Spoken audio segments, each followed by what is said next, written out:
नमस्कार मेरे प्यारे दोस्तों, स्वागत है आप सभी का एक बार फिर से आपके अपने इस YouTube channel mister cool Ash the teacher में। दोस्तों थंबनेल देख करके तो आप समझ ही गए होंगे कि आज की हमारी चर्चा आखिरकार किस बारे में होने वाली है। जी हां दोस्तों, एनसीटीई ने ब्रिज कोर्स के लिए गाइडलाइन जारी कर दिया है। दोस्तों शुद्ध हिंदी में मैं आपको बताऊंगा कि आखिरकार कौन कर सकता है इस ब्रिज कोर्स को, किन बीएड डिग्री धारियों को शामिल किया जाएगा प्राथमिक शिक्षक में। तो इन सारे सवालों का जवाब जो है दोस्तों वो आपको इस वीडियो में मिलेगा। इस वीडियो को अंत तक के जरूर देखिएगा। चैनल पर अगर नए हैं तो चैनल को सब्सक्राइब करके बेल आइकन दबा दीजिएगा। तो चलिए दोस्तों स्टार्ट करते हैं। यहां पर लिखा गया है कि 6 महीने के ब्रिज कोर्स के लिए सार्वजनिक सूचना। मैं सीधा आपको हिंदी रूपांतरण की तरफ लेकर के चल रहा हूं। दोस्तों इसमें क्या बोला गया है कि भारत के माननीय उच्चतम न्यायालय ने दिनांक 8 अप्रैल 2024 को मिसलेनियस एप्लीकेशन डायरी नंबर 4303/2024 में निम्नलिखित निर्देश दिए थे। जो निर्देश क्या थे दोस्तों?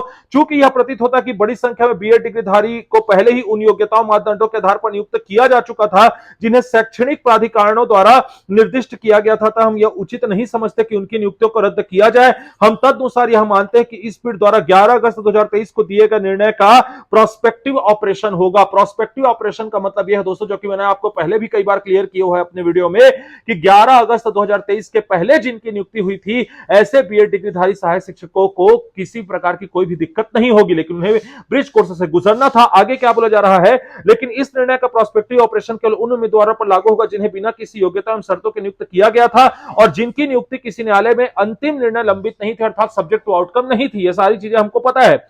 ऐसे उम्मीदवार जो पहले से बिना किसी अर्हता के कार्यरत थे और जिनकी नियुक्ति बीएड की अर्हता के आधार पर विज्ञापन में की गई थी, उनकी सेवाएं इस निर्णय से प्रभावित नहीं होंगी। पहले ही बोला गया था।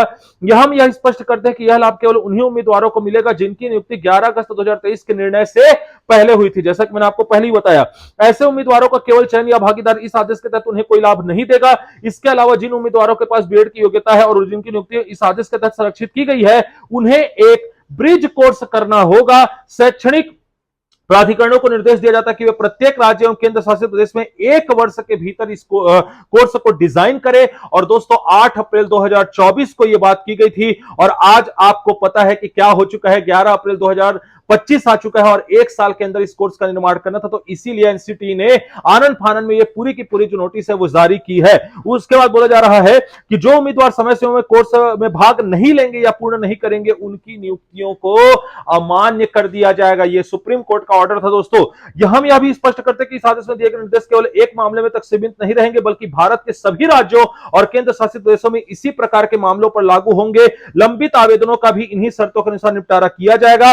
और यहां पर से फिर अब एनसीटी अपनी बात रखता है दोस्तों। ये पूरा का पूरा सुप्रीम कोर्ट का स्टेटमेंट था 8 अप्रैल 2024 के जजमेंट में।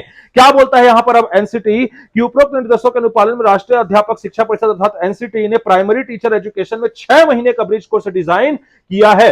अब इस ब्रिज कोर्स को कौन कर सकता है, इसमें क्या क्या रूल्स एंड रेगुलेशंस है वो भी बताया गया है दोस्तों, जिसमें क्या बोला जा रहा है कि एनआईओएस एनसीटी इससे अनुमति प्राप्त कर ओपन डिस्टेंस लर्निंग अर्थात ओडीएल मोड में इस कोर्स को संचालित करने के लिए मान्यता प्राप्त कर सकता है।